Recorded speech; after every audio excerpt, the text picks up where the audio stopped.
Você vai abrir sua Bíblia comigo, deixar pronta aí em Atos 2.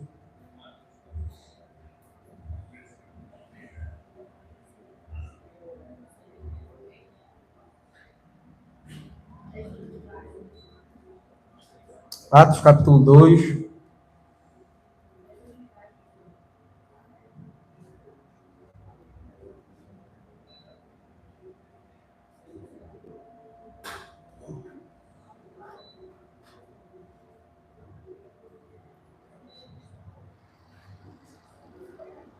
Amém? Todo mundo achou? Atos capítulo 2. Você vai deixar marcado Atos 2, quem tiver Bíblia física. A gente vai estar analisando Atos 2, mas vai passar por outros versículos também, tá?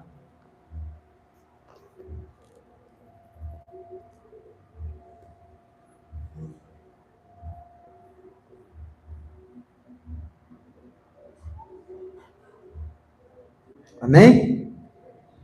Meus irmãos, a gente já está, pelo menos ali há 3 domingos, falando sobre os dons.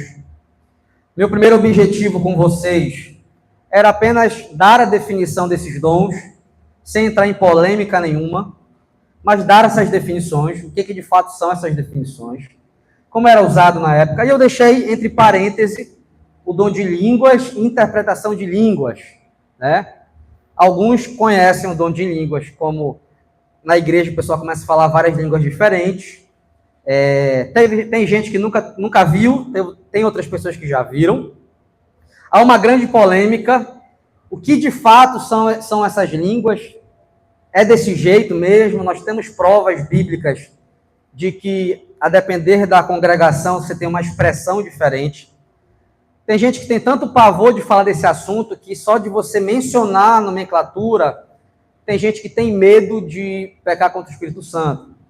A minha mãe, eu lembro que tinha uma chamada de atenção, na época que a gente era menor, e quando a gente via algum irmão falando alguma expressão labachúria, a gente imitava, na hora, qualquer adulto que estivesse perto, tá doido, menino, você vai pegar contra o Espírito Santo, acabou, tá no inferno. Então a gente tinha um grande medo de brincar com isso, né? E até hoje, as pessoas têm medo de falar desse assunto por conta de pecar contra o Espírito Santo, tá? Mas nós temos uma coisa interessante, e é o que eu estou tentando lançar o fundamento aqui para vocês. As pessoas têm medo de falar sobre esse assunto, elas têm medo de criticar se estiver errado, por medo do Espírito Santo, mas não tem temor nenhum na hora de pecar, de ficar sem orar, de ficar sem ler a Bíblia. É interessante que o mesmo Espírito que dá ou deve dar esse dom de línguas é o mesmo Espírito que te convence do pecado, que lembra as palavras de Cristo, que te ajuda na santificação. Então, se você não está orando, não está lendo Bíblia, não tem convicção de pecado, falar um labachúria é o menor dos teus problemas, se a gente fosse olhar por esse ponto de vista. E hoje nosso objetivo é continuar defendendo uma tese. Para vocês que não sabem, quem não estava nos cultos, é importante assistir os outros cultos no YouTube. Mas o que eu fiz no domingo passado? Eu dei 3 definições de direções diferentes para pessoas que acreditam em dons. Eu falei um pouco sobre os pentecostais, né? Você que está vindo a primeira vez, nós não somos pentecostais, mas vou te explicar durante, você vai entender o que eu quero falar. Os pentecostais acreditam que quando você se converte, você se tornou um cristão, nasceu de novo, você precisa buscar o segundo dom, um dom especial, que é o de línguas, que é a segunda bênção, para você se tornar um crente de verdade, aquele pronto para a missão, para evangelizar. Então, quem batizou nas águas, quem é convertido e não fala em línguas, vai ficar naquela luta para buscar esse dom. Quem já conseguiu esse dom, se sente ali completo. E acaba acontecendo algumas coisas interessantes. Quem não tem se sente menos especial, quem tem se sente um pouco mais... em todos os casos? Não, mas na grande maioria acontece isso. Então as pessoas no ramo pentecostal têm a tendência de toda pessoa que chegar falando em línguas, ela aparenta ser mais espiritual. Se alguém chegar no altar e já chegar falando em línguas, parece mais espiritual. Se alguém começar a cantar um louvor e começar a cantar em línguas, parece mais espiritual do que um irmão que chegar e só pregar a palavra e só cantar. Essa é a realidade. Nós viemos de lá, muitos de vocês vieram e sabem que isso acontece. E o que a gente tem defendido aqui? Que a Bíblia, em nenhum momento, diz que você precisa passar por um batismo que é chamado segunda bênção, que é confirmado pelo dom de línguas.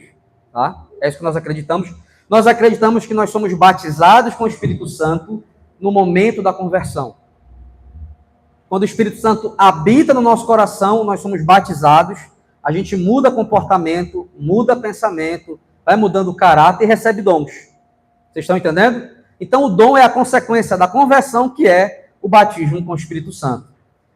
Tem uma outra linha, que são os carismáticos, que são uma espécie, estão dentro da ala dos pentecostais, que são os continuistas. Eles têm a tendência de serem mais organizados. Eles estão em alta agora com as novas igrejas mais church, né? Muito vindo da Vineyard. A Vineyard é uma excelente igreja na área de música. Tem várias músicas bem conhecidas, com letras ótimas. Então, geralmente, a ala carismática tem a tendência de ser mais organizado na liturgia.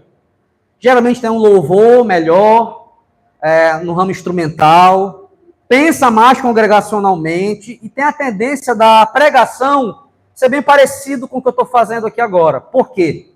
Porque ele sai da ala dos anglicanos, dos reformados e dos metodistas, que são, apesar de metodista ser um arminiano, não ser um reformado, mas se você for numa igreja metodista, pelo menos as mais clássicas, eles são conhecidos por estudar, por realmente ter uma liturgia mais coesa.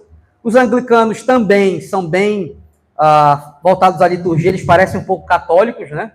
Mas dentro dos anglicanos tem tanto reformados como arminianos, tem essa diferença lá dentro, e dentro dos reformados. Então surge uma ala querendo um pouco mais de espontaneidade na hora da música, querendo um pouco mais fluir espontaneamente. Dentro dos carismáticos, tem carismáticos que acreditam que você precisa buscar a segunda bênção, que é o batismo com o Espírito. Outros acreditam que não, que na hora da conversão você é batizado com o Espírito Santo, porém eles acreditam que eles podem efetuar milagres, curas e línguas iguais aos apóstolos. Tá?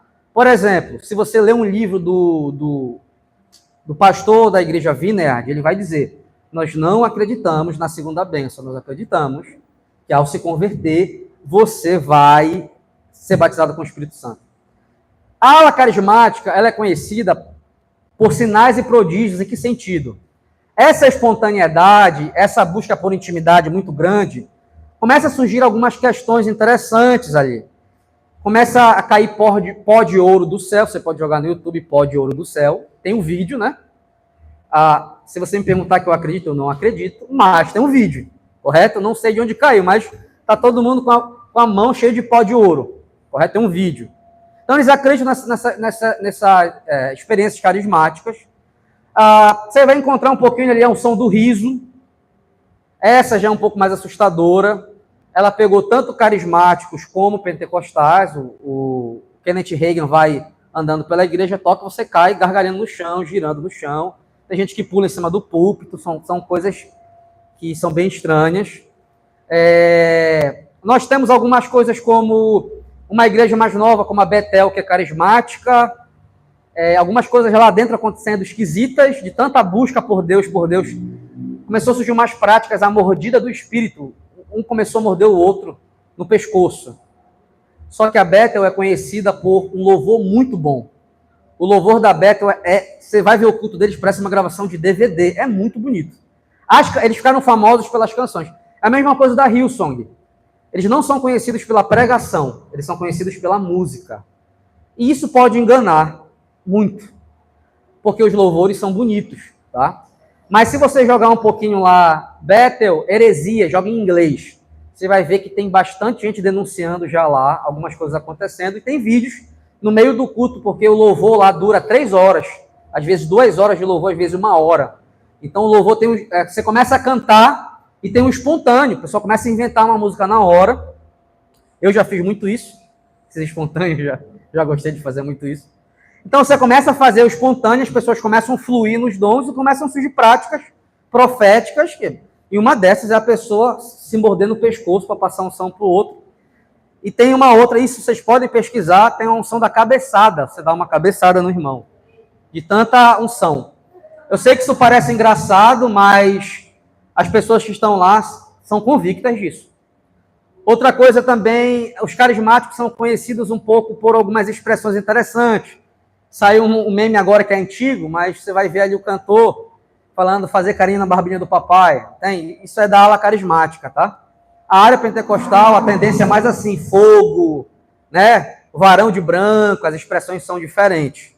Então são essas duas alas. A carismática não acredita na segunda bênção, como o batismo do Espírito Santo, mas acreditam muito na espontaneidade do Espírito Santo, na liberdade do Espírito Santo. Então, você começa a cantar, cada um tem liberdade para mover nos dons do Espírito, e isso vai abrir uma porteira. Como é que eu vou falar que o irmão não está movendo no Espírito de forma correta? Aí você começa a ter várias coisas acontecendo no culto. Então, faço questão, vá no YouTube, pesquise para você ver com seus olhos. Por quê? Só chega a música para cá. Vocês estão entendendo? Você não vê o culto deles todo domingo, só chega a música. A música é linda, um monte de brasileiro traduz e canta em português, mas a prática é igual ao documentário da Hillsong. Músicas lindíssimas, que eu já orei muito com elas, mas se você for ver o documentário, o que acontecia lá eram coisas absurdas, tá? De novo, a música é uma coisa, agora estar no cotidiano, no culto e na doutrina. Por exemplo, na Bethel, eu até postei no grupo da igreja, a líder, a Jane Johnson, acho, ou Jane Johnson, não me lembro o nome, ela tem umas falas a respeito do Espírito Santo bem complicadas, transformando o Espírito Santo em um cuticutizinho, sabe, um chaveirinho que está com ela. Então, essa infantilização do Espírito Santo, de Deus, como eu já escutei quando eu estava no Rio, Jesus está meu pãozinho de mel, essa ideia de você querer ficar muito mais próximo de Jesus, dessa forma, para o reformado, não vai pegar bem. Não é que nós não queremos ter intimidade com Deus, mas ao mesmo tempo que Deus é pessoal, ele está próximo, ele é pai, podemos chamar ele de pai, porque está escrito na Bíblia, mas ele é soberano, ele é rei, ele é poderoso. Então, por isso que o Pai Nosso fala, Pai Nosso que está no céu. Ao mesmo tempo que você é íntimo, ele está no céu. Então, ele está acima de você. Então, é um carinho com respeito. Você não pode transformar Deus no... Como você fala com um pet seu, né? Não é dessa forma. Como você fala com uma criancinha pequena. Oh, meu Deus! Não é isso. Deus, ele é soberano, ele é rei. Então, o reformado vai ter esse cuidado, tá? Essa fala que eu estou falando para vocês aqui, para um carismático, é uma afronta, porque vão achar que eu estou menosprezando. E eu não quero menosprezar a pessoa, correto? Eu não quero dizer assim que quem está nessa igreja não ama Jesus, não busca a Deus. Não é isso que eu estou falando. Mas eu não posso deixar de pontuar. Essa forma de se conduzir a respeito de Deus é errada para a gente que é reformado, amém? Então você vai ver que o pentecostal ele já tem outras expressões. O homem de branco está andando no meio da igreja, o varão de fogo, aquele que peleja, guerreia, não perde uma batalha. Você percebe que são tribos diferentes, tá, gente? Tanto é que os carismáticos eles têm preconceito com os pentecostais. Vocês sabiam disso? Os carismáticos têm um extremo preconceito. Por exemplo, a língua do carismático, o dom de língua é mais bonitinho.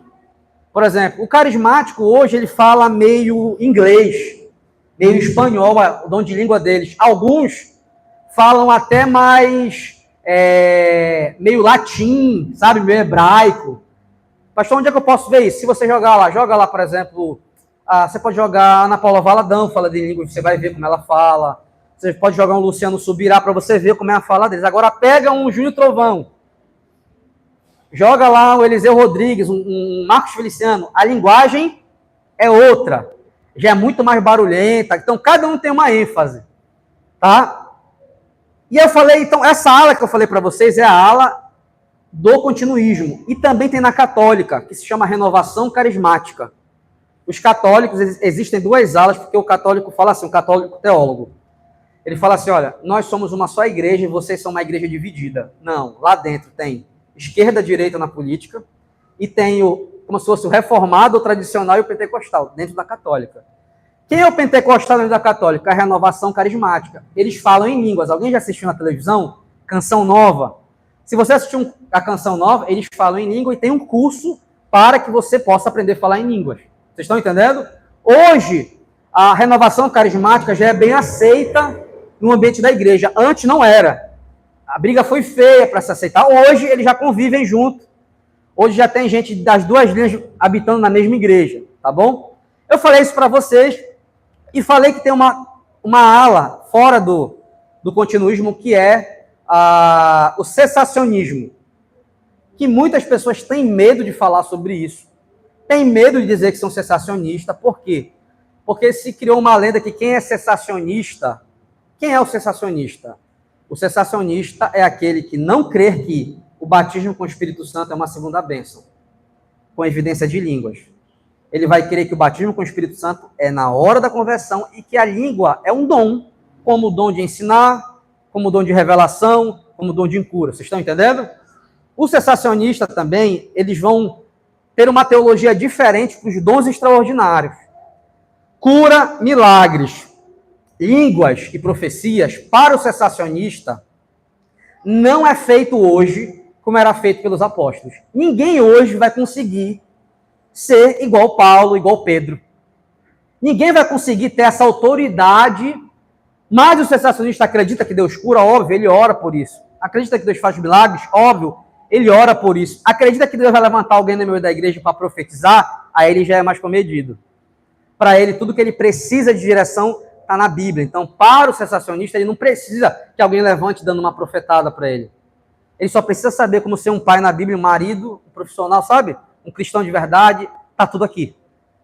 Então, o reformado cessacionista acredita que o que nós precisamos já está aqui no cano da Bíblia. Correto? E nós vamos ter um certo detalhe no dom de línguas, que é isso que eu quero falar hoje, porque nós temos uma grande discussão no dom de línguas. Dando um spoiler para vocês.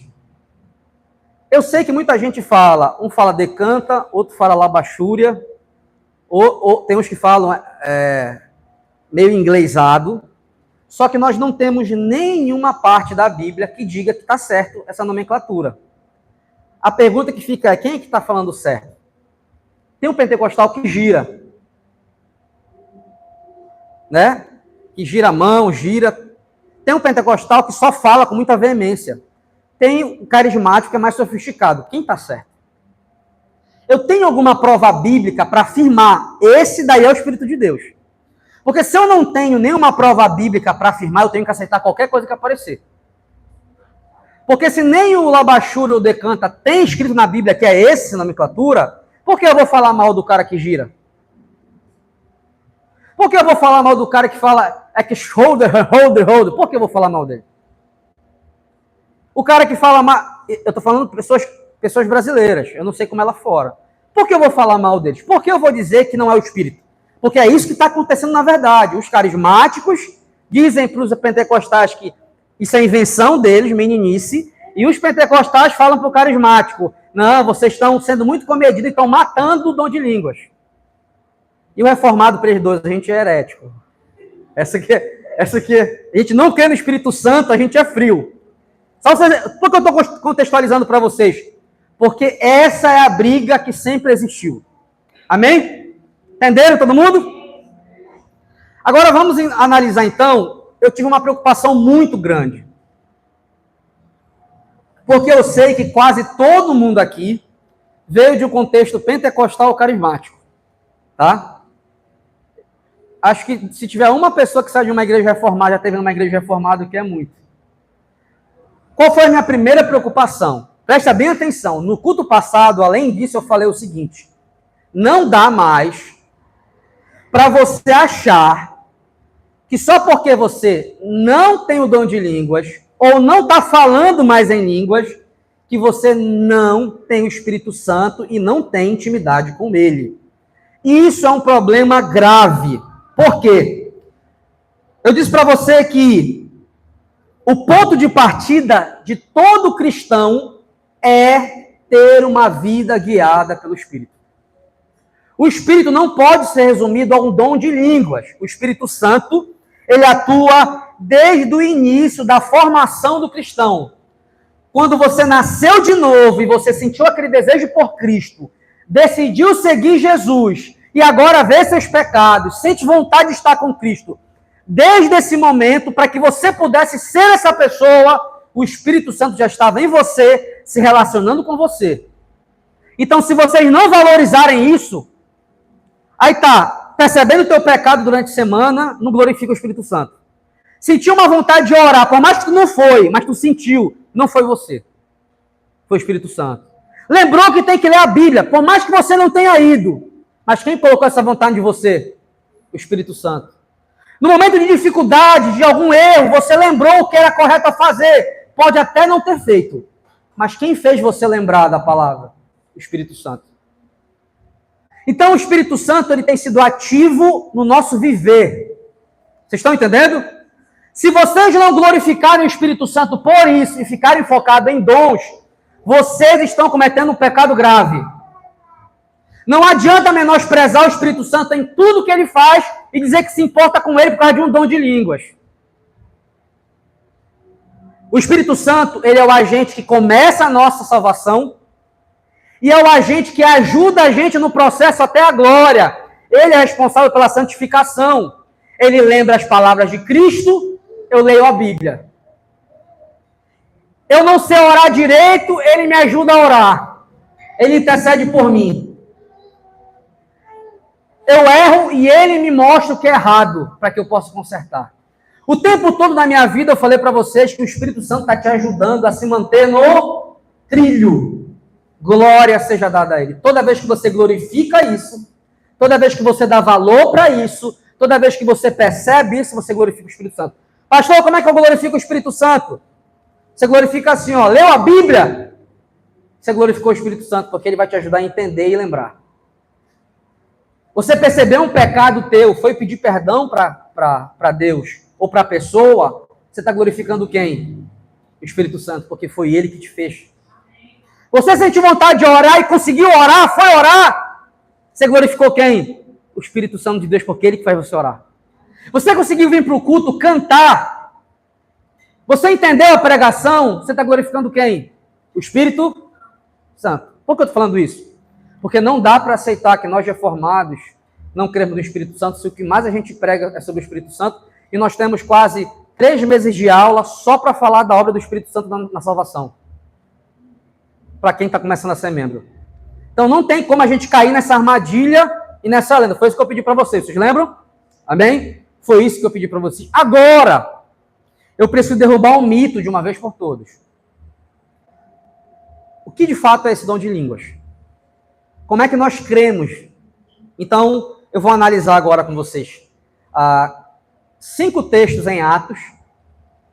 Para o próximo culto, eu vou analisar 1 Coríntios. Tá? Para a gente começar, tem algumas coisas interessantes aqui. Vocês não podem achar, presta atenção nisso aqui, que o Espírito Santo começou a aparecer ou começou a existir em Atos 2, no dia do Pentecostes. Por que eu estou falando isso para vocês? Por incrível que pareça, tem gente que acha que Jesus Cristo passou a existir quando ele nasceu na barriga de Maria.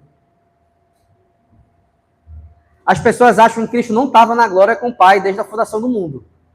Tem gente que ainda acredita, que acha que é isso. Porque elas vão ler a Bíblia e Jesus aparece em Mateus. A mesma coisa, quando você vai olhar o Novo Testamento, a primeira aparição do Espírito de forma plena é em Atos. Mas não significa que ele passou a existir ou trabalhar e atuar em Atos. Tá? A primeira pergunta a ser respondida é: como é que ele atuava no Antigo Testamento? Vocês lembram que a primeira aula do curso de membresia é aliancismo?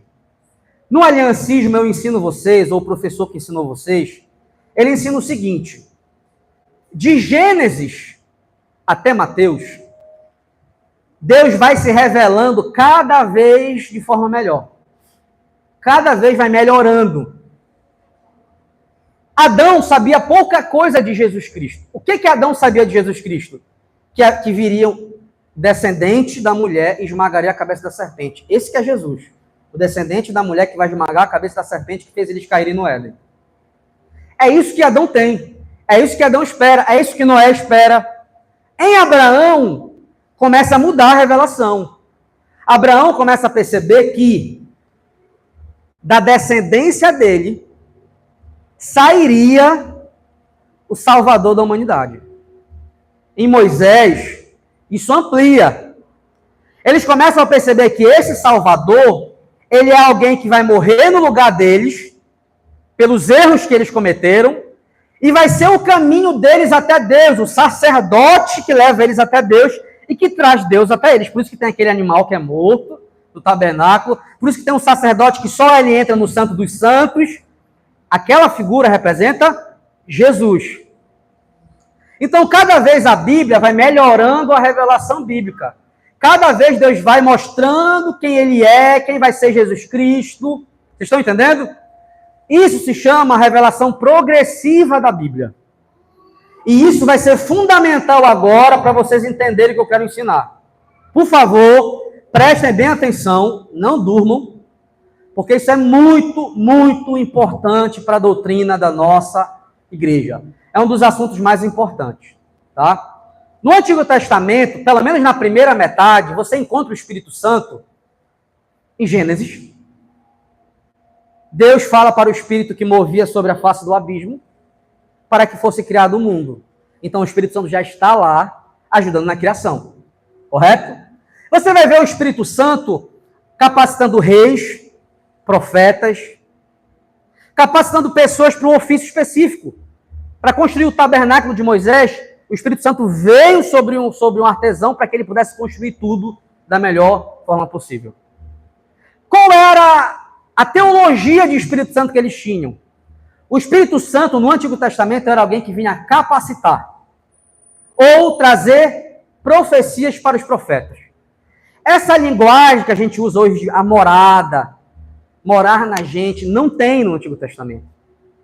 Mas não significa que o Espírito Santo não regenerasse os crentes do Antigo Testamento. Ele mudava o coração, é ele que fazia aquelas pessoas crerem em Cristo. Mas eles não criam num Cristo como a gente acreditava. Para eles, Cristo era o Salvador que viria. Para a gente, Cristo é o Salvador que já veio. Para eles era muito enigma. O sacerdote, o animal que era morto, o tabernáculo, era muito enigma. Para a gente já consegue ver o todo, né? Tudo concreto. Mas uma coisa que é interessante, o Espírito Santo, ele tem muito esse efeito de capacitador. Ele não tem essa mesma teologia clara como tem no Novo Testamento. Só que tem uma coisa interessante que acontece, que eu quero mostrar para vocês. Da metade do Antigo Testamento para frente, começa a surgir várias profecias sobre o Messias. Alguém aqui já leu o livro de Isaías? O livro de Isaías contém várias profecias do Messias que viria, mas não é só do Messias. Tem profecias sobre o Espírito Santo. Olha só, a partir desses profetas, começa a surgir várias profecias de como seria Jesus, que é justamente essas profecias que os judeus não conseguiram interpretar e crucificar o próprio Cristo. Mas também tem profecias sobre o Espírito Santo, dizendo que no futuro próximo, esse Espírito não viria apenas capacitar pessoas como eles conheciam, mas ele viria para envolver, morar e encher e ser derramado sobre todo o povo de Israel e pessoas fora do povo de Israel. Vocês estão entendendo? Eu quero ler esse texto com vocês agora. Deixa Atos aí marcado, tá? Nós vamos abrir, são 3 textos. Primeiro, eu quero que você abra comigo em Isaías 32. Eu quero que você veja como é que, aos poucos, a teologia do Espírito Santo vai começando a ficar mais clara para eles. Por isso que, se você ler o Antigo Testamento, parece que o Espírito Santo não está lá, como ele está no Novo Testamento. Tem gente que acha assim, não, o Espírito, de fato, começou a existir em Pentecostes. Não pode acontecer esse erro, tá? Você vai abrir comigo em Isaías 32. Quem achou, diga amém. Amém. Falta só eu, então. Vamos ler o versículo 15.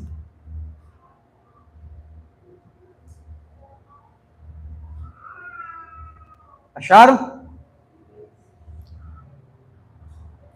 até que sobre nós o Espírito seja derramado do alto, e o deserto se transforme em campo fértil, e o campo fértil pareça uma floresta. Aqui eu estou em vários textos que, ao mesmo tempo que Isaías dá uma bronca no povo, vocês são pecadores, se vocês não se arrependerem, sabe? Vocês vão ficar presos em cativeiro. Geralmente essa é a linguagem de Isaías. Só que toda vez que ele dá uma profecia dessa, ele também dá uma profecia de alento. Ei, mas o Salvador levantará vocês, até que o dia venha o Espírito Santo seja derramado sobre vocês, até que o deserto vire uma terra fértil. Por que essa nomenclatura? Para a gente é meio esquisito, mas para eles era a esperança de um futuro, onde eles teriam acesso a uma presença de Deus que eles nunca tiveram. Eu quero ler um outro texto com vocês para ficar mais claro. Você pode abrir comigo em Isaías 44, versículo 3?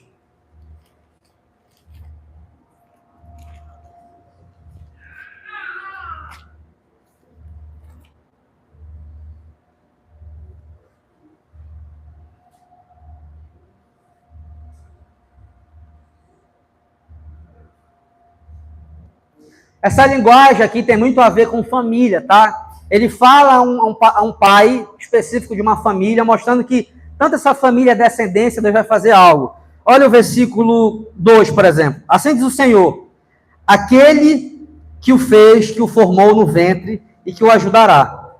Não tenha medo, ó Jacó, meu servo, Jesurum, a quem escolhi. Isso aqui é um povo, sabe? Os descendentes de Jacó.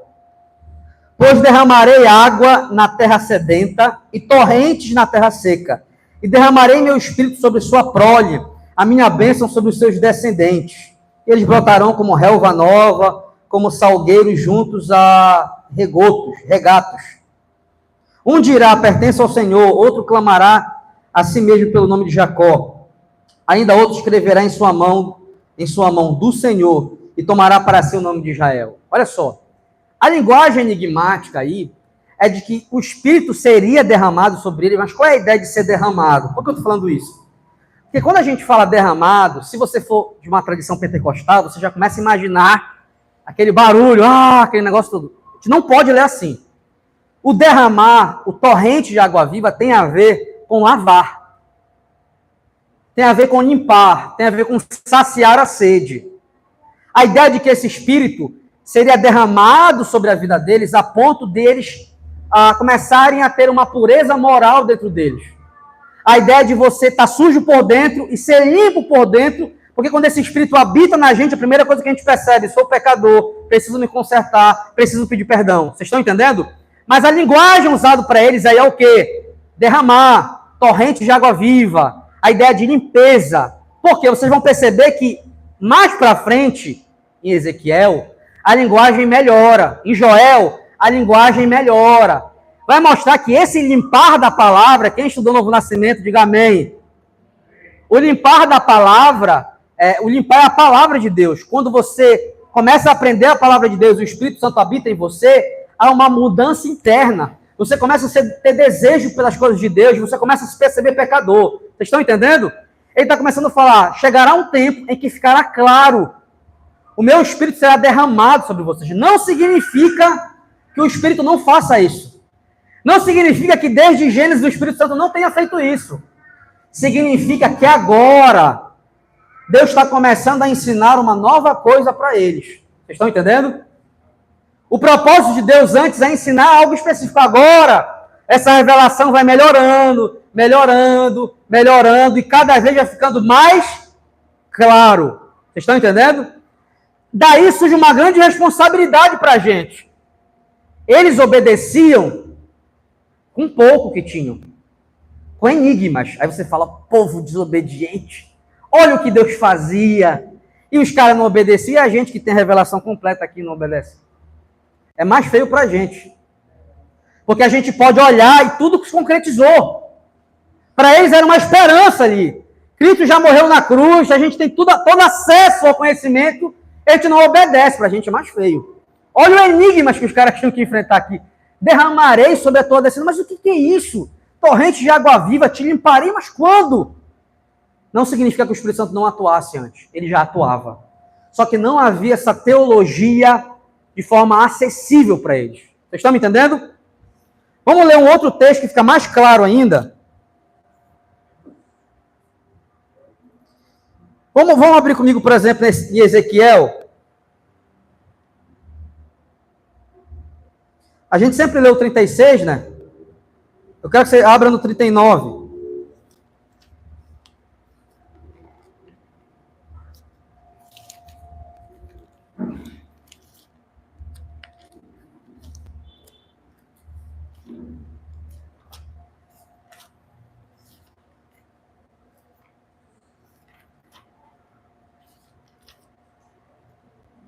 Versículo 29.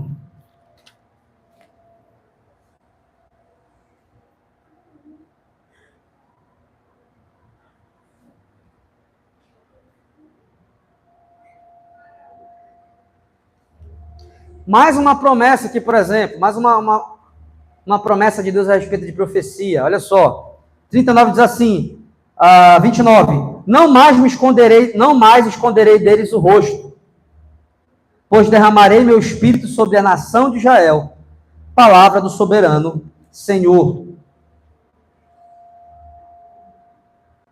Todos viram aí?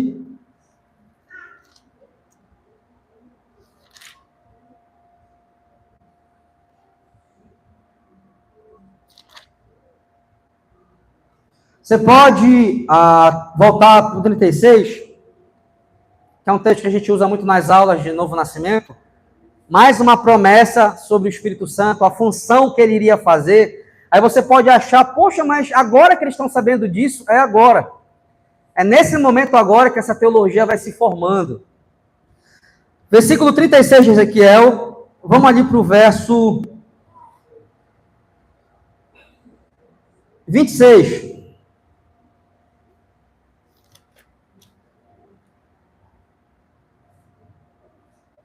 Desde o 25, melhor.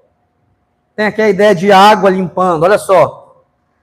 Aspergirei água pura sobre vocês e ficarão puros. De novo a linguagem de um lavar, né?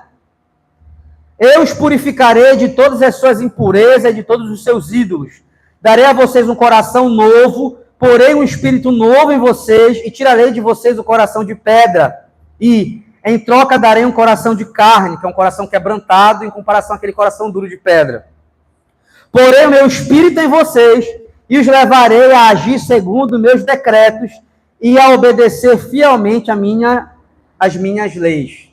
Vocês estão vendo assim? Agora está claro, né? Mas isso era algo profético. Por quê? Porque não era percebido isso ainda. Por que eu faço questão de mostrar isso para vocês, gente? Presta bem atenção.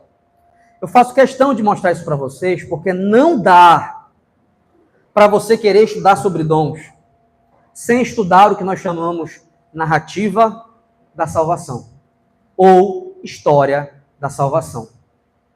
Nós temos dois assuntos importantes que eu falei na última pregação. Existe a história da salvação e a ordem da salvação. A ordem da salvação, que nós estudamos no curso de membresia, é o processo que acontece na nossa vida no momento do quê? Da conversão. Correto? Isso acontece com todo cristão. Agora existe algo que está acontecendo desde Gênesis. Repete comigo, história. De novo, história da salvação. Meus irmãos, o que significa isso? A história da salvação significa que Deus escolheu contar a sua história de redenção através da história e do desenvolvimento humano. Por isso ele escreveu um livro que perpassa épocas diferentes. A Bíblia tem gramática, tem geografia, tem narrativa e tem doutrina. Deus escolheu escrever a Bíblia através de uma narrativa. Tem histórias de povos, histórias de personagens. Vocês estão entendendo? Então você vai perceber que ao longo das histórias bíblicas, cada vez Deus vai marcando algo na história, um personagem na história, e vai tendo um relacionamento com esse personagem. Ele tem um relacionamento com Adão e Eva, ele tem um relacionamento com Noé, ele tem um relacionamento com Abraão, ele tem com Moisés, Josué, Davi, Salomão. Cada relacionamento desse marca na história o aumento da revelação sobre quem é Deus, sobre quem é Cristo e sobre quem é o Espírito. Está todo mundo compreendendo até aqui? E eu preciso deixar claro para vocês, o Pentecostes faz parte da história da salvação. Poucas pessoas olham para esse lado, mas o tempo todo está sendo prometido o que aconteceu lá no Pentecostes. Só que é na mesma ala, preste atenção, na mesma ala que se fala do Messias, se fala do Espírito. Da mesma forma que profetiza, o Messias será assim, o Messias fará isso, logo em seguida, o Espírito será assim, o Espírito fará assim. Você vai perceber uma coisa agora. Entrando no texto, você vai perceber que o Pentecostes, ele não é um evento que tem que acontecer todo o culto. Esse é o grande problema do pentecostal. Ele quer fazer o Pentecostes acontecer todo culto. Ele vai cantar aquela canção. Espírito que enche como fogo, vem como em Pentecoste e faz... E enche-me de novo. Ele quer o vento impetuoso, ele quer a língua repartida de fogo. E eu quero te mostrar uma coisa. O Pentecostes, ele faz parte da ressurreição de Cristo. Ele fecha o ciclo que a ressurreição e morte de Cristo gera. Então você não vai ter Cristo ressuscitando de novo. Você não vai ter Cristo morrendo de novo e você não vai ter o segundo Pentecostes. Pelo contrário, o Pentecostes foi um marco histórico. Os efeitos desse Pentecostes estão sobre nossas vidas hoje. Como é que você quer uma coisa de novo se você já tem? Sabe o que se chama isso? Falta de fé e compreensão. Eu quero mostrar para vocês que nós somos frutos do Pentecostes e ele está sobre nossas vidas. Porque senão parece que você nunca tem o Espírito Santo. Sempre querendo aquela mesma experiência, só que você não está sabendo que o Espírito Santo vive com você. E fica uma cassação do Espírito Santo e você não percebe. Ele está morando com você. Aí fica aquela sensação, eu estou frio. Não é que você está frio, é que você está irresponsável mesmo. Não houve um momento que o Espírito de Deus sai de você, te abandona e depois volta. Vocês estão entendendo? Ele está conosco, Cristo morreu na cruz para que ele esteja com você. Aí você não está percebendo nada que está acontecendo. Sabe que você se sente sozinho. Só que você não está sozinho. Imagina que você está em casa e você acha que você está sozinho. Aí grita, fulano! Aí fulano está lá, só que você não sabe. O fulano está que estava dormindo. É uma questão de percepção. Aí você fala assim, poxa, pastor, mas nós não podemos buscar o Espírito Santo? Cara, tira essa nomenclatura. Você precisa percebê-lo, você precisa se relacionar com tudo que ele contribui para a tua vida. Começa a orar. Começa a ler a Bíblia. Quando você sentir vontade de orar, vai orar para você ver. Se você não vai ver o Espírito Santo fluir dentro de você. Começa, sabe, você está deitado na tua cama, aí não, faz 2 dias que eu não leio a Bíblia. Tu acha que foi tu, pecador? Não é a gente. Se depender da gente, a gente não vai fazer isso. Tu quer de fato perceber o Espírito Santo na tua vida? Faz a tua parte. Você precisa ser responsável. Levanta. Nós não somos mais escravos do pecado. Nós podemos dizer não para o pecado. Levanta e vai orar às vezes mesmo sem vontade. Vai ler a Bíblia mesmo sem vontade. Toda hora o Espírito Santo está se comunicando com a gente e a gente está ignorando a voz dele. Toda hora o Espírito Santo está movendo em nossas vidas, nos direcionando e a gente não está nem aí. Quantas vezes nós falamos sobre o Espírito Santo? Quer ser cheio, quer ser cheio? Eu vou fazer uma analogia bem tosca. É como se você, quer ser cheio, você tem, tipo assim, ele não está do lado, ele está dentro, mas você vai se olhando, eu estou bem aqui. E às vezes você está procurando ali, ele está do teu lado o tempo todo, sabe? Essa questão de desencontro, falta de percepção. Aí você está nessa vida complicada, espiritualmente, por não ver a grandeza do que o Espírito Santo te cerca desde o momento que você acorda, quando você dorme. É o tempo todo ele agindo. Se você ainda é cristão e está vindo para um culto como esse, você se diz cristão, tem temor a Deus, não é por causa que você é bonitinho, não é pelo teu esforço, não. É por causa do Espírito Santo. Para vocês entenderem uma coisa, tem um pensamento extremamente importante que eu quero trazer para vocês. Um texto muito usado, por exemplo, é Joel 2:28. Por que eu faço questão de ler ele aqui? Porque no dia do Pentecoste, Pedro vai dizer que está se cumprindo Joel 2. Ele fala, meus irmãos, isso que vocês viram acontecer aqui é o cumprimento da promessa. Aí nós temos uma diferença aqui. Porque os reformados acreditam que essa promessa aconteceu naquele dia. Os pentecostais acreditam que essa promessa aconteceu naquele dia, mas não foi totalmente. Um pouquinho dela aconteceu lá, e ela já está se desenvolvendo ao longo da história até hoje, essa promessa, que a gente vai ler aqui agora. Só que o texto diz o seguinte, se cumpre hoje. Então a gente reformado fica com se cumpre hoje. Abre comigo em Joel aí, por favor, 2.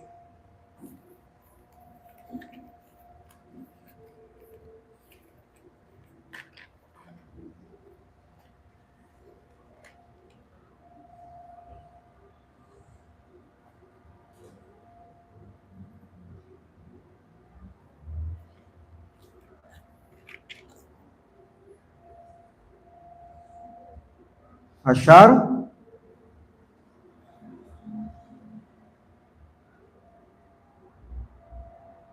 Versículo 28. 2:28.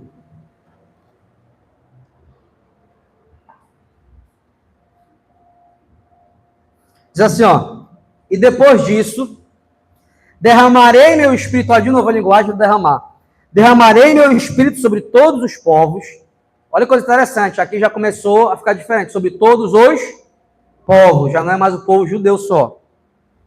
Os seus filhos e suas filhas profetizarão, os velhos terão sonhos, os jovens terão visões, até sobre os servos e as servas derramarei meu espírito naqueles dias. Mostrarei maravilhas no céu e na terra, sangue, fogo e nuvens de fumaça. O sol se tornará em trevas e a lua em sangue, antes que venha o grande e temível dia do Senhor. E todo aquele que invocar o nome do Senhor será salvo, pois conforme prometeu o Senhor no Monte Sião, e em Jerusalém haverá livramento para os sobreviventes, para aqueles a quem o Senhor chamar. Nós temos uma profecia aqui, que vai estar lá no discurso de Pedro, após o Pentecoste, no dia do Pentecoste. Ele vai dizer o seguinte, hoje está se cumprindo o que está escrito em Joel, correto? Nós temos aqui duas dimensões aqui. Uma dimensão de um evento específico e uma dimensão escatológica, algo a respeito da vinda do Senhor. Essa promessa aguardada aqui, ela vai fazer sentido na hora da análise de Atos 2. No meio disso daqui, tem uma coisa interessante para você notar que poucas pessoas falam. Meus irmãos, por favor, não cometa esse erro. Toda vez que nós falamos do Espírito Santo, em Pentecostes, você não pode desvencilhar ele de Jesus Cristo. Você sabia que na linguagem do Novo Testamento e na linguagem do Antigo Testamento, quem batiza com o Espírito Santo não é o Espírito Santo, é Jesus Cristo? O título de Jesus Cristo é o batizador. É Jesus Cristo que batiza com o Espírito Santo e com fogo. Entende? A gente vai ler daqui a pouco. Quem fala isso? Todos os evangelhos, inclusive João Batista. Por que eu estou te falando isso? Porque o ato do batismo com o Espírito Santo, ele tem a ver com Cristo. Mas por que eu estou dizendo isso? Presta bem atenção. Porque isso é uma das principais evidências de que o Pentecostes não é algo isolado. O Pentecostes é algo ligado à morte e ressurreição de Jesus. Foi ele que disse, vocês serão batizados. E João Batista fala, ele vai batizar vocês, em João, ele é o que batiza, mas também fala nos sinóticos, ele fala, ele batizará vocês. Olha só, quem batiza com o Espírito Santo é quem? Jesus Cristo. Por que isso? Porque o batismo com o Espírito Santo só é possível mediante a morte de Jesus Cristo. Porque Jesus Cristo morreu, porque Jesus Cristo nos justificou, nós podemos ser morada do Espírito. Então, quando eu falo do evento de Pentecostes, onde eles receberam o Espírito Santo de forma visível, audível, eu estou falando sobre um marco histórico igual aconteceu na morte e ressurreição. É como se fosse uma história que precisa se fechar. É uma história que precisa se concluir. Vocês estão entendendo? As profecias falavam, esse Messias vai morrer no lugar de vocês, esse Messias vai sofrer por vocês, esse Messias vai trazer salvação para vocês, e esse Messias vai dar para vocês o Espírito. Por que eu estou falando isso? Porque existia um livro chamado assim, olha, começou uma pegada em 2005, a igreja está esquecendo do Espírito Santo. Aí começou a surgir livros sobre o Espírito Santo. Precisamos valorizar a pessoa do Espírito Santo. Aí começa. Como se a gente devesse colocar numa disputa. Ah, eu adoro mais Deus, eu adoro mais Jesus, eu adoro mais o Espírito. Não existe isso, gente. Se eu glorifico a Deus, eu glorifico Jesus. Se eu glorifico Jesus, eu glorifico o Espírito. Não tem isso. Não existe uma disputa. Eles são um só. Coexistirem 3 pessoas. É um negócio meio doido? É. Mas não tem ciúme entre eles. Não tem disputa entre eles. Então, é tudo conectado. Deus é o Pai Criador. Ele cria o plano de redenção. O Filho executa. Com o maior exemplo, se entrega no lugar. E os efeitos dessa salvação, quem é responsável em desenvolver nossa vida é o Espírito Santo. Só que o Espírito Santo é uma extensão de Jesus. Eu espero que vocês estejam me entendendo. É um pouco complexo. É muita informação. Mas eu quero mostrar algo para vocês que a gente não pode tirar isso e desvencilhar. Cristo é o batizador. Logo, o Pentecoste é efeito da cruz e ressurreição de Cristo. Faz parte do mesmo evento histórico. Então, se eu quiser repetir o Pentecoste, eu vou ter que repetir a morte e a ressurreição de Cristo. Eu posso fazer isso? Não, isso é uma blasfêmia. Não, Cristo, queremos o Pentecoste de novo. Não, Cristo, faz o seguinte, morre mais uma vez, porque não foi o suficiente. Ninguém vai fazer isso. Ninguém vai dizer que a morte de Cristo não foi o suficiente. Ele morreu de uma vez por todas, ressuscitou, venceu a morte, isso basta para nos salvar. A pergunta que fica é, eu preciso de novo Pentecoste? Não. Porque o Pentecoste é fruto dessa ressurreição de Cristo. Mas só que ele precisou de algo. Ele precisou de um marco histórico. A cruz, Jesus Cristo não precisou vir na Terra como ser humano, bum, para que todo mundo visse que ele nasceu, morreu e ressuscitou. Aí uma coisa que eu ensinei para vocês, e o pessoal do Antigo Testamento teve salvação? Teve. Eles acreditavam no Cristo que viria. Mas Cristo não tinha vindo ainda. Mas precisou na história Cristo vir para que seja visto o que aconteceu. Aí tem gente que fala assim, olha, no Antigo Testamento o pessoal era salvo pela lei. Agora no Novo Testamento o pessoal é salvo pela graça, como se Cristo tivesse existido no Novo Testamento. Isso é errado. Cristo está salvando desde o Éden. Só que eles acreditavam na esperança, no que viria. Nós acreditamos no que já veio. A mesma coisa é o Espírito Santo. Coube a Deus marcar um evento histórico para mostrar, esse é o Espírito Santo. Igual ele fez com Cristo, esse é Jesus Cristo, visível, histórico, vai ficar marcado na história. Um evento onde o meu Espírito desceu sobre a terra, de forma audível, de forma visível. Assim como Cristo marcou a terra, bum, o meu Espírito marcará a terra. Quem está me entendendo? Isso é parte de um todo. Eu quero que vocês abram comigo aí, por favor.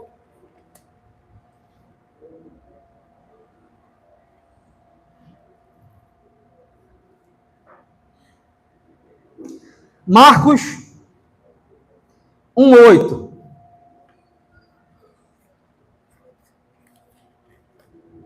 Nem vou conseguir chegar em Pentecostes.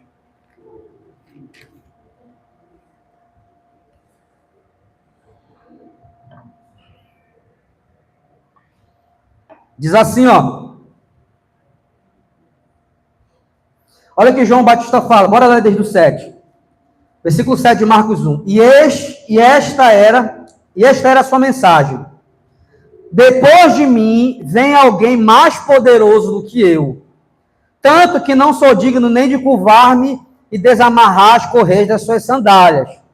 Eu os batizo com água, mas ele os batizará com o Espírito. Vocês estão vendo aqui? Cristo é o batizador com o Espírito Santo. Por que eu estou falando isso para vocês? Porque não é dito isso.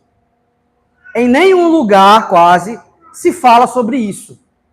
O Pentecoste, aquele batismo com o Espírito Santo visível, está ligado à obra de Cristo. A missão dele aqui na terra era o quê? Batizar com o Espírito Santo.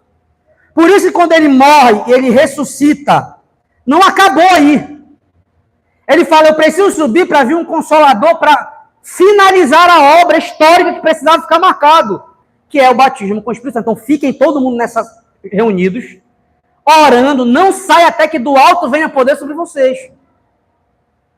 É nesse momento que a obra de Cristo se completa na descida do Espírito Santo. Por quê? Porque Cristo morreu para que essa mensagem fosse concluída. Tem um outro texto, por exemplo, que eu queria ler com você, para você entender um pouco sobre isso. João 1:33.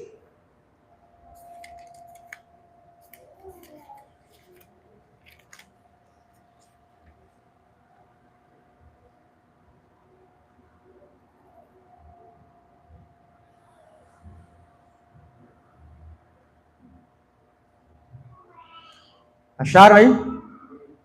Eu não o teria reconhecido se aquele que me enviou para batizar com água não me tivesse dito, aquele sobre quem você vir o Espírito Santo descer e permanecer, esse é o que batiza com o Espírito Santo. Olha o que ele falou, pregando. Se não fosse me dito, aquele que me enviou, que aquele que vem após a mim é aquele que o Espírito Santo vai descer. Porque o Espírito Santo, tem um cara que saiu agora no podcast falando, não sei se vocês assistiram aí, ele falou assim, vou te provar que Cristo pecou.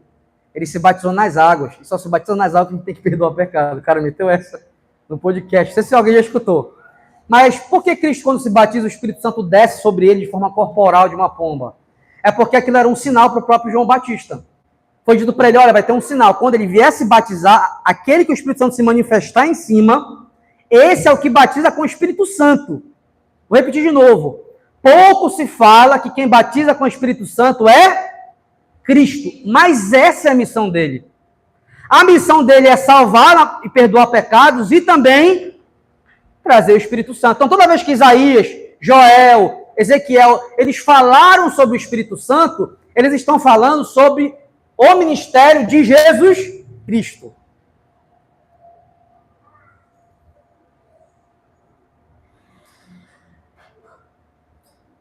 Por exemplo, quando você vai ler os 3 evangelhos, você vai encontrar a palavra ele vos batizará no futuro, dando a ideia de que vai existir um marco histórico no futuro, aonde vai acontecer esse ofício sobre os discípulos. Mas em João diz ao contrário.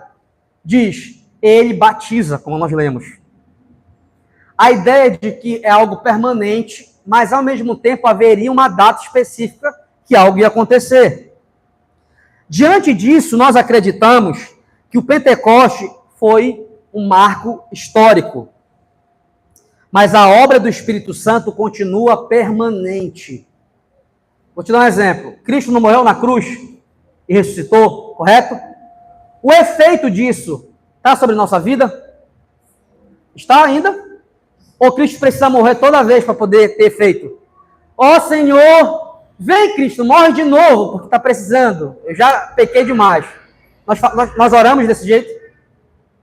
A mesma coisa é o Espírito, porque o Espírito, ele não é autônomo. O Espírito é Cristo. É Cristo que batiza através do Espírito Santo. Então, o Pentecostes é um marco histórico que afeta toda a humanidade. Nós não podemos ficar pedindo Pentecostes de novo. Vocês estão me entendendo? Nós não pedimos ressurreição de novo. Nós não pedimos para Jesus vir morrer de novo. Por que eu estou fazendo, eu estou andando tudo isso para vocês, meu irmão? Porque existem debates teológicos e não dá para você abrir um texto se você não entender desde o início. O que eu estou vendo é que uma galera começa a ler sobre dons, começa a ler vários livros, sem ter um direcionamento de interpretação bíblica do macro, do todo. Baseado nisso, a gente entende algo importante. A gente entende que Cristo Jesus, ele morre na cruz para que nossos pecados sejam perdoados. Ele morre na cruz para que a gente seja batizado com o Espírito Santo. E o que é esse batismo com o Espírito Santo? Toda vez que você encontrar a palavra batismo, significa início. É por isso que a ideia de mergulhar, né? Sabe aquela ideia de mergulhar? É como se fosse alguém novo que está se limpando, você sai limpo de lá. Por que Cristo é o batizador? Porque através da vida de Cristo, os teus pecados são perdoados. Você está pronto para seguir uma nova vida. Olha a alegria do nosso coração. A alegria do nosso coração é saber que Cristo morreu para perdoar nossos pecados e ainda deu o Espírito dele para habitar na gente. E ele falou para os apóstolos, eu estarei com vocês até a consumação do século, vocês nunca estarão sós. Eu estarei para sempre com vocês. O meu Espírito foi chamado, é consolador para ajudar vocês. Nós temos a ajuda do Espírito de Deus, o próprio Cristo habitando na gente. Cara, para de ficar pedindo algo que Cristo já deu a vida para você ter. Para de parar de ficar achando que você nunca tem um Espírito, nunca tem um Espírito. Cara, percebe o que está acontecendo à tua volta, dentro de você. Senão a gente vai ser sempre uma igreja indiferente. Por que é chamado de frio? Porque a pessoa fica indiferente ao Espírito. Canta, não gosta de cantar. Se prega a palavra com muita teologia, não gosta. Tu quer o quê? Te passa as lutas do dia a dia contra o pecado, aí fica desanimado. Cara, se tu tá lutando, se tu tá sentindo dor, porque ele tá batalhando contigo. O Pentecoste não pode ser pedido de novo. O Pentecoste é um marco histórico que tem seus efeitos até hoje nas nossas vidas. Porque ele faz parte da obra de redenção de Cristo. Isso foi profetizado. É Cristo que nos batiza. O Espírito Santo é Cristo em nós. O que João Batista fala? Eu tenho um sinal externo, mas esse que vem tem um sinal interno, e o sinal interno é que ele dá o Espírito dele para a gente. Vocês estão entendendo? Finalizando aqui.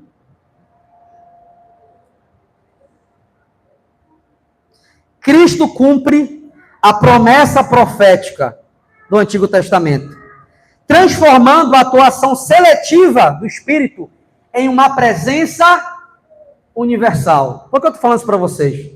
Por que o Pentecoste precisava de um marco histórico? Por que Cristo precisou marcar a história com esse evento louco do Pentecoste? Porque vocês sabem que no Antigo Testamento, Cristo, Deus, o Espírito Santo, em forma de profecia ou de uma revelação menor, era exclusivo para o povo de Israel. Era o povo de Israel que tinha acesso a isso. Ah, pastor, mas outros povos não tinham? Tinham, mas era pouca gente. Nesse exato momento de Pentecostes, Deus fala e mostra, eu alcançarei o mundo inteiro. O meu evangelho vai alcançar o mundo inteiro. Eu vou derramar sobre toda a carne o Espírito. O que é sobre toda a carne? Não tem cor, não tem país, não importa se é homem, se é mulher, se é criança, se é velho, se é novo. Eu colocarei meu Espírito em todo ser humano que crê. Vocês estão entendendo? Por isso ele precisou marcar isso na história. Bum! Esse é o dia que ficou claro. Eu alcançarei todas as nações. Aí você pode me perguntar, pastor, ele não fazia isso antes? Ele fazia, só que de uma forma bem menor. bem restrita ao povo. Sabe como é que Deus era conhecido no Antigo Testamento, nos outros povos, através das guerras? Ou através do proselitismo, quando pagãos tentavam se tornar judeus. Agora é missão. Vocês vão sair pelo mundo e vão alcançar as pessoas, porque eu vou dar capacidade para vocês. Isso é Atos 1. Vai descer sobre vocês o meu Espírito e vocês vão ser minhas testemunhas até os confins da terra. Judeia, Samaria, até os confins da terra. Vocês estão entendendo? O marco é para isso. É para mostrar para esses discípulos, olha, vocês andaram com Cristo. Vocês viram Cristo. Eu vou dar poder para vocês. Para que o meu evangelho seja conhecido no mundo inteiro. Ficou conhecido? Nós somos frutos disso. Nós somos os gentios, não? Então é muito importante vocês terem isso em mente, porque agora eu vou derrubar um mito de forma bem rápida.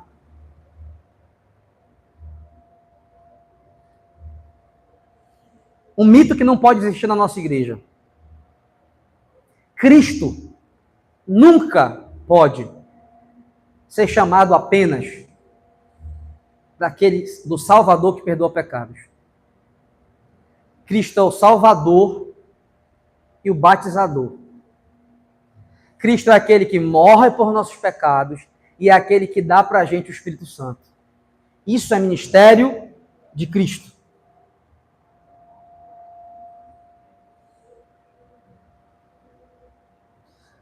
O Antigo Testamento prefigura, através de enigmas, Cristo cumpre e os apóstolos aplicam. Agora vem aquele grande mito de uma forma bem simples. Eu vou fazer isso em 5 minutos apenas. Em Atos 2, o que foi que aconteceu? Eu lembro que uma vez eu fiz na igreja um culto chamado, eu não me lembro o nome, mas tinha alguma coisa a ver com Bom Dia Espírito Santo, daquele livro do Ben-Hur. Não compre esse livro herético, pelo amor de Deus. Mas eu lia esse livro. E esse livro te ensinava a tu adorar o Espírito Santo como se fosse uma pessoa. Então, ele tocava em ti, tu botava uma cadeira para ele sentar, tu tratava ele como se fosse um amigo imaginário. E eu fiz um culto, e a minha proposta era ensinar sobre o Espírito Santo. Eu abri em Atos 2. Aí eu fui estudar. Quando eu comecei a estudar Atos 2, eu me deparei, comecei a procurar todos os comentários. Eu comecei a me deparar com algo específico. Eu achava até então que aquele dom de língua que todo mundo falava, a prova bíblica de que ele era verdadeiro era Atos 2. O vento impetuoso, línguas repartidas como de fogo, eles começaram a falar outras línguas. Foi-me ensinado que era o mesmo dom de línguas que se falava na igreja. Talvez você já saiba o que eu vou falar aqui, mas tem gente que não sabe. Em Atos, não aconteceu esse dom de línguas que vocês veem nas igrejas. É o maior erro textual e de leitura do mundo. Em nenhum momento é dito que se falaram línguas como se fosse aquela decanta ou labachúria. Se você usava isso para defender o teu dom, já está errado. Vamos discutir sobre Coríntios, que talvez possa ser alguma coisa mais lá para frente, mas nesse texto você não pode defender. Numa leitura simples, a gente já vai perceber, é só saber ler. Vamos lá, Atos 2.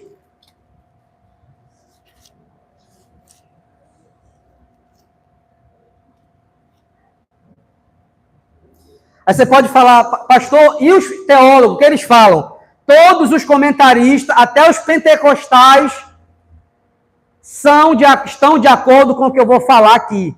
Só que aqui em Belém e na igreja pentecostal, os pastores começaram a propagar que aqui tem dom de língua. Eu vou falar um exemplo.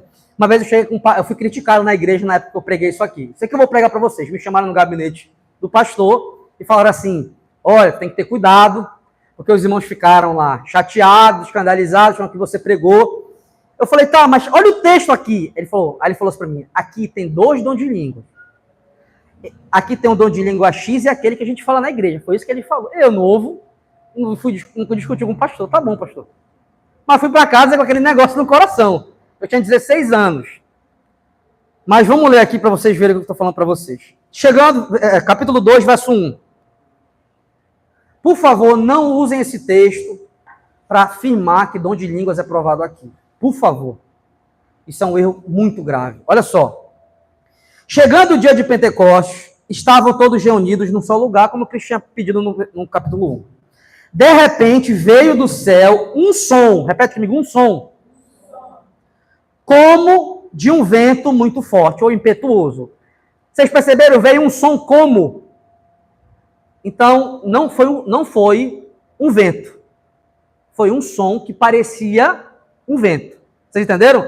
Eu falo assim, cara, acabou de vir ali eu vi um negócio no escuro que parecia uma bola de futebol. Significa que é uma bola de futebol? Não, tá? Fica em silêncio agora todo mundo. Vocês estão escutando o barulho do vento? Então vamos imaginar que a sensação que eles tiveram e não sabiam explicar é sobrenatural, eles estão orando. E é como se fosse um barulho assim. Eles escutaram esse barulho, mas não sentiram. Um barulho, como se fosse de um vento, começou a encher o ambiente. Por isso que fala, um som como... Aí, com todo respeito, o pentecostal, no culto, vem, Senhor! Alguns sopram nas pessoas. Meus irmãos, sim, isso, infelizmente, é um erro gravíssimo de leitura, meus irmãos.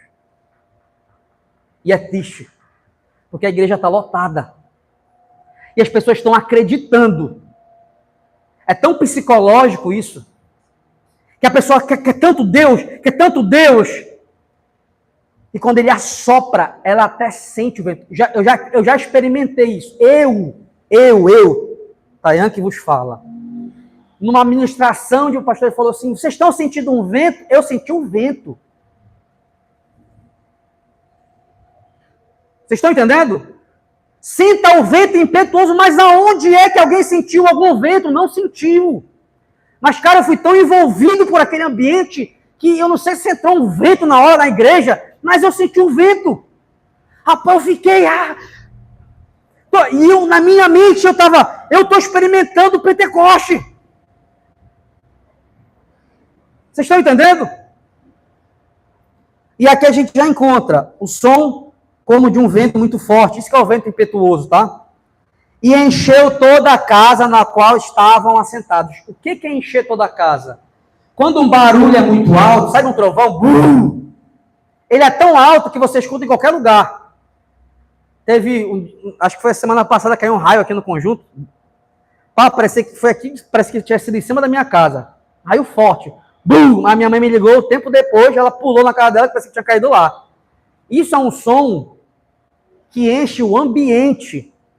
Ele é tão alto que as outras coisas perdem o volume. Então eles começaram a escutar um barulho muito forte. Mas por que um barulho como de um vento? O vento, no Antigo Testamento, é o conhecido dos judeus. Simboliza a presença de Deus. Simboliza a Deus estar no ambiente. Aí ele continua dizendo o seguinte. 3. E viram o que parecia, repete comigo, o que parecia línguas de fogo. Aí, meus irmãos, eu acreditava que o labachúria era a língua de fogo que está escrito aqui. Só que eles não falaram línguas de fogo, eles viram algo como se fosse o quê? Língua de fogo. Mas vamos continuar aqui. E viram o que parecia línguas de fogo, que se separaram e pousaram sobre cada um deles. O que foi que eles viram? Era uma luz ou uma energia que parecia fogo, mas não é fogo, tá? Talvez pudesse ser na cor, na textura, e o formato dessa luz, ou parecido com uma chama, ele tinha um formato de língua. E de repente, essa luz começa a se dividir e começa a ficar no alto da cabeça deles, algo parecendo uma língua. Aí você pode falar, tá imaginando a tua língua, né? E assim, não. Sabe aquela expressão que a gente fala assim, olha, ficou uma língua aqui, o negócio fica solto assim? Por isso que parecia uma chama, como se fosse uma língua, sabe? Vocês estão entendendo? Então imagina, eles estão vendo lá algo que não dá para explicar o que foi. Então, cara, parecia um som como de um vento que encheu todo lugar. E parecia que era uma chama, que era uma língua e ficou sobre nossas cabeças. Só que eles não sabem dizer o que é isso. Aí vai a gente no século XXI dizer que sabe o que é. Os caras que viram não sabem o que era e eu vou saber o que é. Vocês estão entendendo? O crime grave que em nome de uma busca pelo Espírito Santo desordenada, a gente está cometendo? Aí tu tá com medo de criticar um Abachúria? Olha o crime que está se cometendo aqui. Vocês estão entendendo? Olha o quanto nós podemos desonrar um ato importantíssimo que aconteceu. Ele vai continuar dizendo. Todos, e viram que parecia língua de fogo, que se separaram e pousaram sobre a cabeça deles, sobre cada um deles.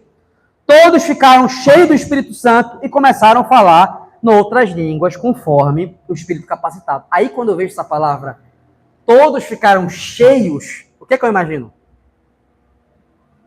Eu não paro para me perguntar, o que é cheio para eles? Eu já penso o que é cheio que eu escutei na igreja que me falaram. É pulando? É gritando? É isso que é cheio? Será que isso é cheio para eles?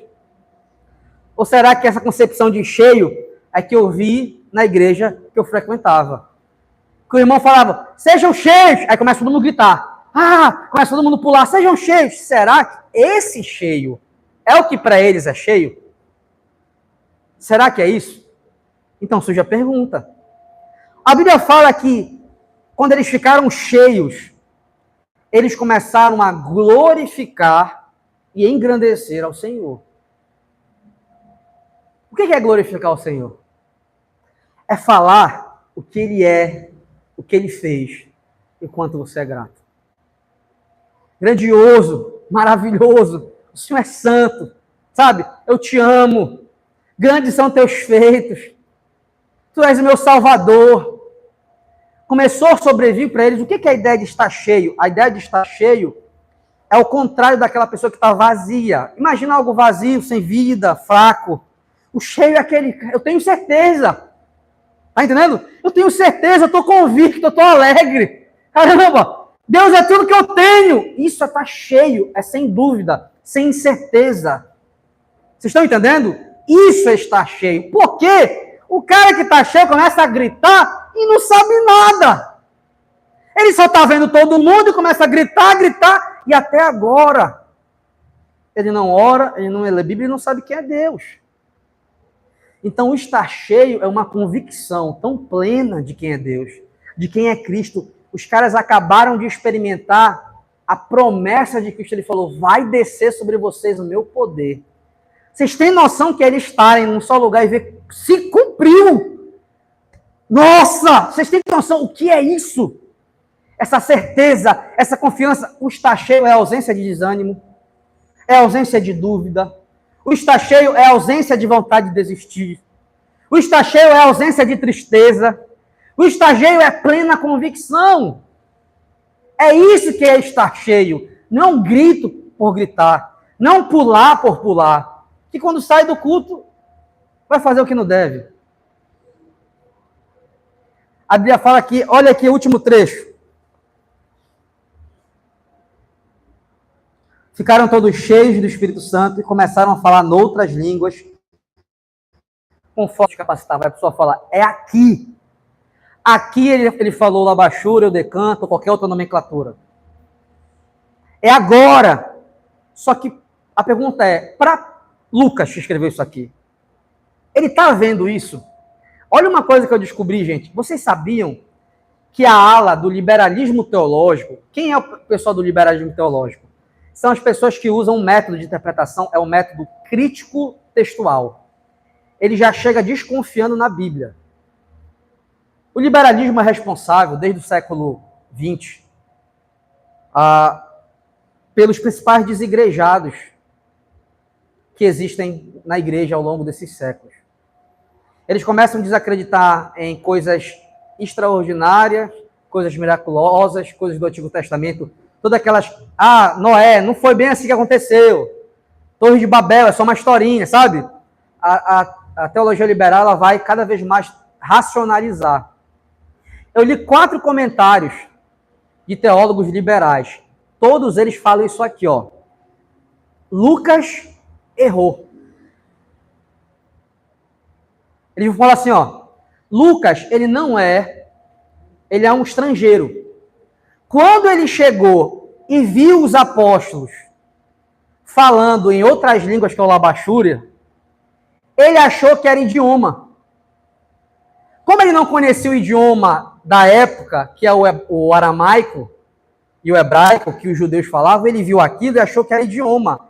E na hora de escrever, ele falou outros idiomas, que a gente vai ler daqui a pouco aqui agora. Eles falam que Lucas errou. Vocês acreditam nisso? E sabe qual é a maior tristeza?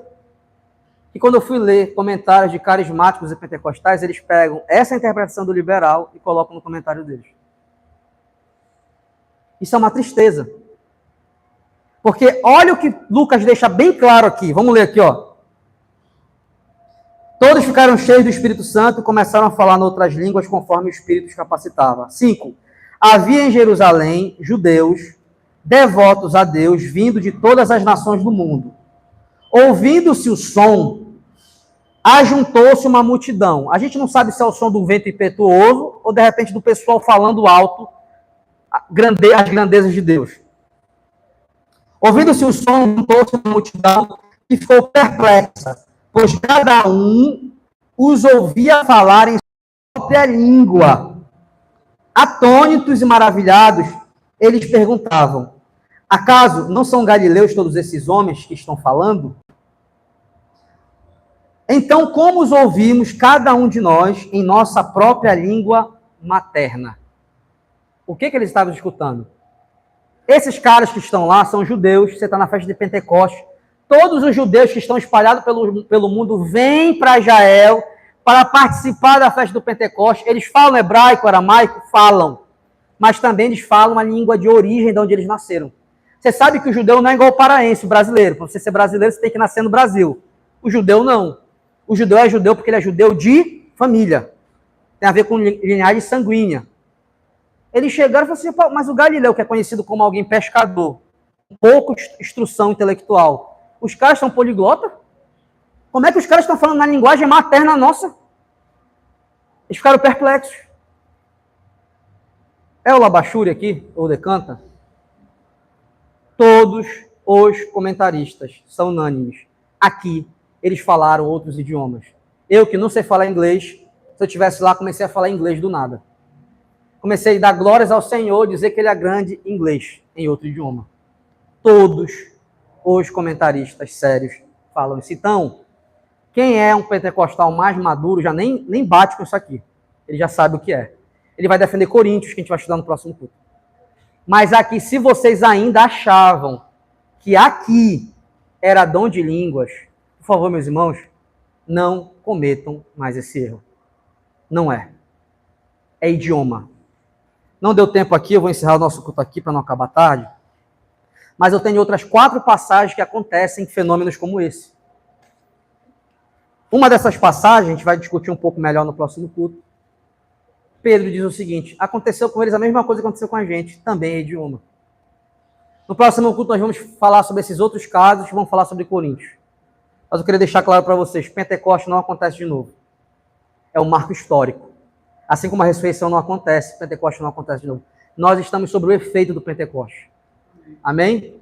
Não foi língua estranha, foi língua estrangeira. Sabe por quê? Porque o Pentecoste é um marco que mostra que o evangelho vai chegar a todas as Quando vocês forem estudar Romanos, vocês vão perceber que a igreja fundada em Roma foi fundada por alguém que escutou a pregação de Pedro no dia do Pentecoste, escutou na sua própria língua materna a grandiosidade de Deus, foi para lá convertido, abriu uma igreja lá, e depois Paulo manda uma carta para lá.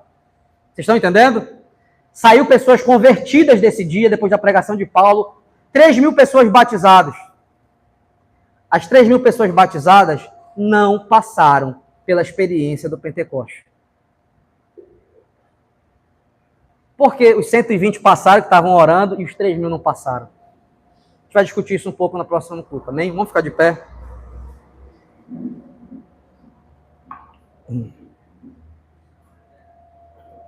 Pai querido e amado, obrigado por estarmos aqui juntos. Com todo o respeito que nós temos ao Senhor, com todo o cuidado que a gente quer cada vez mais de forma correta, glorificar o teu nome de Cristo e do Espírito Santo. Obrigado por nos mostrar a beleza de Cristo como batizador e o Espírito Santo como aquele que efetua. Pai, nós não queremos ficar aqui pedindo que o Senhor morra de novo, ressuscite de novo, ou que o Pentecoste aconteça de novo, porque nós cremos que foi real e que os efeitos estão sobre nossas vidas até hoje, graças ao teu plano de salvação, a Cristo ter se entregado e ao Espírito Santo ter mantido vivo nas nossas vidas. Que cada pessoa que está aqui essa noite possa sair daqui, Senhor, convictos de que tem um Espírito real em sua vida. E que pode percebê-lo no seu dia a dia. E que por isso pode exultar de alegria, de gratidão. Porque nós somos cheios do Espírito Santo. Nós vivemos com o Espírito Santo, mas nos perdoa por menosprezar tamanha bênção. Por dizer que a gente está sozinho, por falar que ninguém se importa com a gente, por ter essa sensação de que nós estamos abandonados, quando na verdade, se nós estamos de pé, é porque o teu Espírito está conosco. Obrigado, Senhor. E nos perdoa por qualquer atitude errada contra o Espírito, qualquer percepção errada. Que a partir de hoje a gente possa se tornar uma igreja viva, por ter consciência e percepção de que não há vida cristã sem o Espírito Santo. Ele está em cada centímetro da nossa existência. Dentro, fora. Obrigado, Senhor. Obrigado por ser nossa força. Obrigado por nos dar o Espírito que faz Cristo ser real em nosso viver. Que o Senhor possa levar todos guardados e protegidos. Em nome de Jesus Cristo. Com essa convicção no coração. É que eu te agradeço, Senhor. Em nome de Jesus Cristo. A igreja diga aplauda o Senhor com alegria. O culto está encerrado. E não saia sem dar um abraço no seu irmão.